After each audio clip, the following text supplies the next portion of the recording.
आइए जानते हैं कि देव उठनी एकादशी का महत्व क्या है, प्रबोधन का अर्थ क्या है। प्रबोधन का अर्थ है जागना। देव प्रबोधन का अर्थ होता है देवताओं का जागना। जिस तरह आप और हम रात होते ही सोने चले जाते हैं, ठीक उसी प्रकार पुराणों की मान्यता यह है कि देवता भी एक नियत समय पर सोते और जागते हैं। पौराणिक मान्यता के अनुसार भगवान विष्णु साल के 4 महीने जो हैं वो शेषनाग की शैया पर सोने के लिए क्षीर सागर में शयन करते हैं और कार्तिक मास के शुक्ल पक्ष की एकादशी पे वो उठ जाते हैं। आप देखिएगा, मैं आपको एक बड़ी इंपॉर्टेंट बात बताता हूँ। देव उठनी एकादशी पे भगवान विष्णु जागृत हो जाते हैं, जाग जाते हैं। उससे थोड़े दिन पहले दीपावली पे माँ लक्ष्मी का आगमन हो जाता है। हिंदू शास्त्रों में आपके हमारे घर में अक्सर देखा गया, सब जगह लगभग ये, कि पत्नी जो है वो पति से पहले उठती है, घर की साफ सफाई करती है।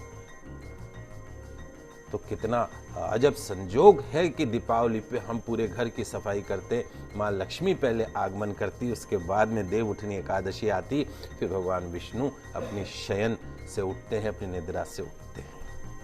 तो पति पत्नी के बीच के रिश्ते को कितना महत्वपूर्ण देखा गया है कि पत्नी हर जगह जो है वो पति से पहले पहुंचती है और अपनी पति की सेवा के लिए हर चीज की तैयारी करके रखती है। तो लक्ष्मी जी भी भगवान विष्णु के लिए जो है वो पूरी साफ सफाई करवा के और बिल्कुल तैयार रहती है।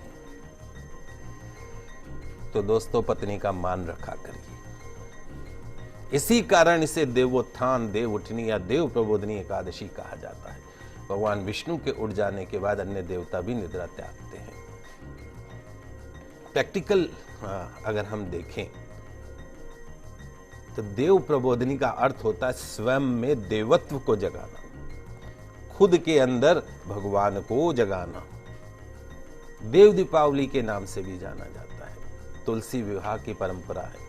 हिंदू धर्म में सभी शुभ कार्य, चाहे वो विवाह हो, संस्कार हो आदि, इस दिन से ही शुरू हो जाते हैं।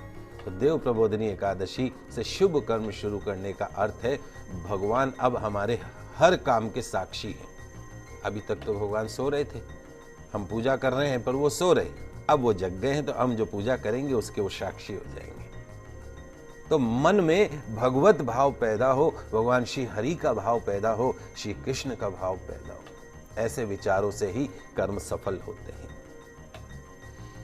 आइए अब मैं आपको बताता हूं कि विधि क्या है। देव उठनी एकादशी पर भगवान श्री हरि को, भगवान श्री कृष्ण को कैसे मनाएं, क्या करें।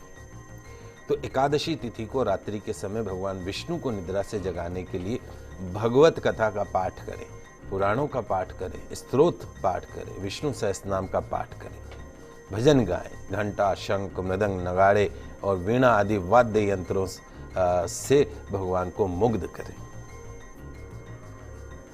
और ये बोले कि हे गोविंद, हे हरे, हे कृष्ण,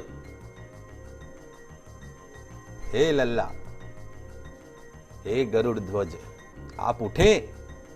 आप जागते हैं तो तीनों लोग जागते हैं, आप सोते हैं तो तीनों लोग सो जाते हैं। त्राही त्राही मच जाती है।